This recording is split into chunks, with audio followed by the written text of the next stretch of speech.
زمارونو موقع ده او موږ ډیر ګناهګار یو زما خويندو موقع ده او موږ ډیر ګناهګار یو نو په دغه لسو شپو ورځو کې به د الله جل شانه عبادت کوو دا ولې دومره عزتمنې دي ولې دومره مکرمې دي ځکه چې دې لسو شپو ورځو کې یو لوی عمل را روان دی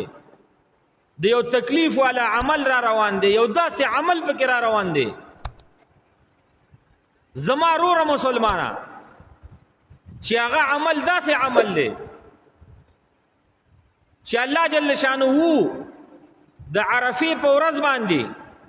فخر کوي په حاجیانو باندې وګورئ فرشتو ته الله جل شانه فرمایي کما یلیق بشانی